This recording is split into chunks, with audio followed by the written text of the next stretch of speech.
And tonight, the breaking news we've been following, a manhunt lasting several hours, ends with a suspected cop killer himself shot and killed in a shootout with police just after 5 p.m. Also, a police canine injured and airlifted to a hospital. And we're now awaiting a news conference with law enforcement at any moment to get the very latest details. Also, brand new surveillance video now showing us the moment this whole thing began. This is a Brazoria County deputy. His name is Jesus Vargas, who was shot dead while serving a warrant just before noon today. He was a 17-year veteran of the Brazoria County Sheriff's Office, a husband and father of 3. We have live, extensive team coverage tonight as we uncover more about the suspect and his lengthy criminal history. We start, though, with Anayeli Ruiz, who is live at the scene of the shooting in Southwest Houston with more for us tonight. Anayeli.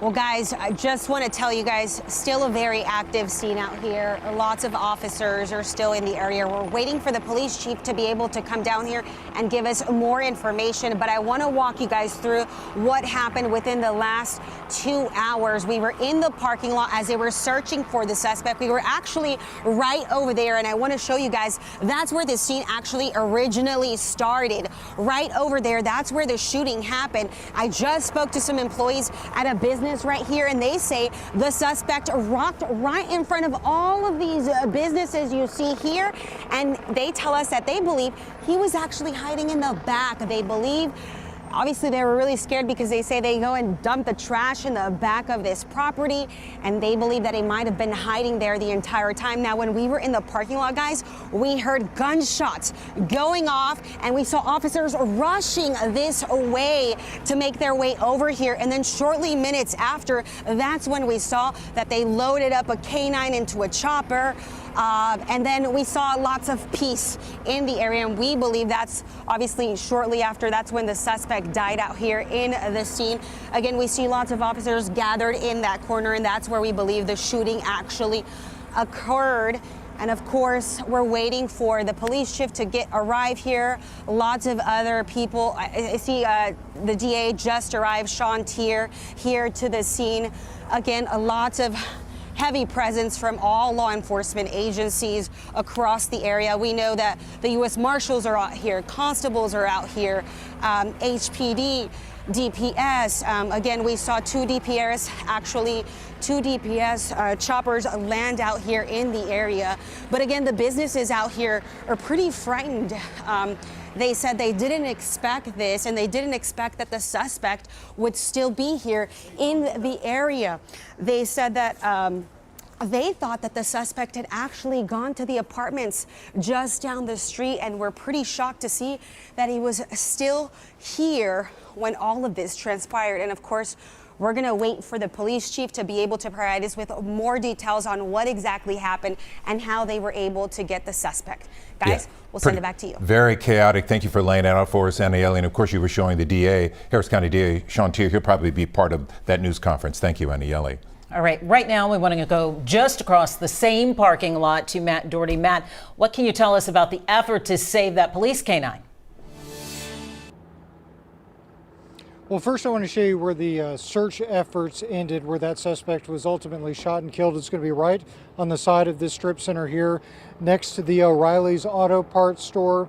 We don't know much about the confrontation, how it went down, or what exactly transpired, but we do know what did happen during that shootout is that one of the U.S. Marshals canines was hit by at least one of those bullets. I want you to take a look at some of the video that we caught in the last hour or so of the first of those two DPS helicopters that you heard Anayeli talking about a minute ago. The first one landed in this parking lot, and it was to transport that canine who had been injured to the veterinary hospital so that it could get some treatment.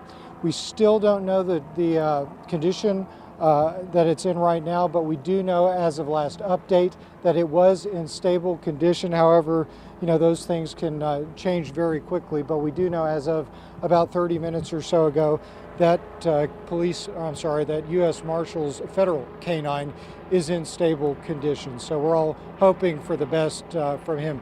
If you want to take a look over here, this is that area where all those officers are. They started coming out, I would say I mean, just before 5 o'clock. That's when my photojournalist Ryan and I were down the street kind of monitoring the situation, and they just started flying up Stella Link toward the location where the original shooting happened in the first place. So we didn't know exactly what was going on, but we were very surprised, I have to tell you, that they found the suspect just on the other side of this strip center, just a few hundred yards from where that original shooting took place, where that deputy from Brazoria County was shot and killed. Guys, back to you. We'll take it from here. Matt Doherty live on the scene. Appreciate you. Let's go back now to the original scene and how this all began, talking about where the deputy was shot and killed. Katira Winfrey with new surveillance of the shooting that claimed Deputy Vargas's life. Katira. Hey guys, the truck that we believe was involved in this is actually about to be towed away right now. This brown colored truck has a few bullet holes in the sides. One of the back rear tires is also flat, and you can see the Houston Police Department is about to tow that all off. But when we talk about that surveillance video, that is what this, you can see this truck in that surveillance video. And as an officer is ducked behind one of his cruisers, you see a quick flash of someone wearing black run the opposite direction. And again, this video was obtained by KHOU. And again, in that video, you can see this brown truck that I mentioned that had the bullet holes in one of the windows. It looks like there's some damage to the side. A back rear tire is flattened, and an officer is ducked behind, and he is shooting, and we see a black flash run across the screen, possibly the suspect, but not sure right now. But again, this scene has been insanely active throughout the day. As you've heard, right now there's still a helicopter flying around, loads of law enforcement still on scene gathering evidence. But that surveillance video gives you a glimpse at what unfolded and gives you a glimpse of some of the chaos that played out with that deputy losing his life, that K9 being shot, and now that suspect being shot and killed.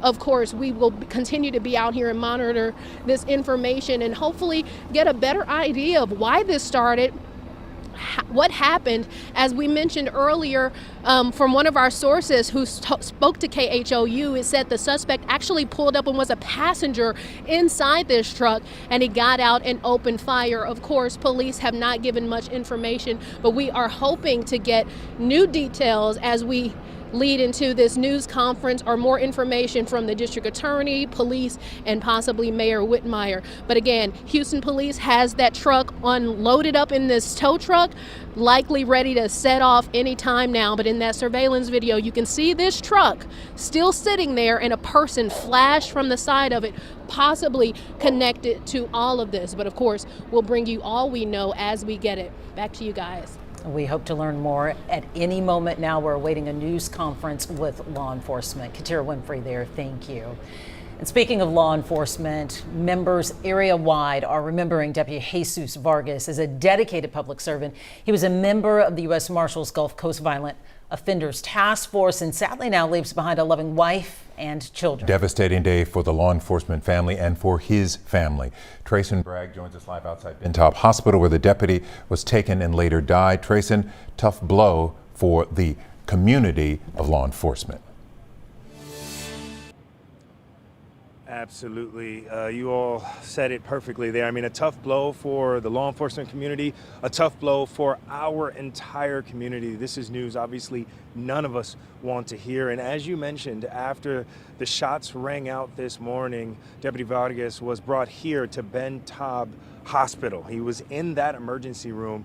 And at some point, right around 3:30 this afternoon, a medical examiner's vehicle took his body to the Harris County Medical Examiner's office, followed by a large procession of dozens of law enforcement officers, both from here in Harris County and from Brazoria County as well. Now, what do we know about Deputy Vargas? We know that he was a 17-year veteran of the Brazoria County Sheriff's Office. Again, as you mentioned, a father of 3, and he leaves behind a loving wife. We also know, yes, he was a part of the Gulf Coast Violent Offenders Task Force. But we're learning more about who he was as a person, as a man, and as a law enforcement officer from the Brazoria County Sheriff's Office.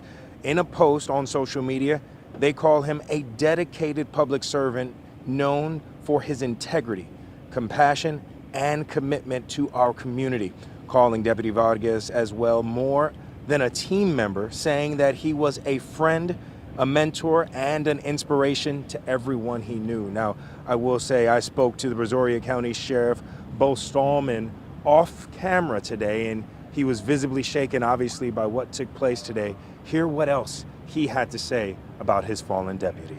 Today is an awful and tragic day for the community, for our county. Mr. Vargas was a 17-year veteran with the department and served very dedicatedly.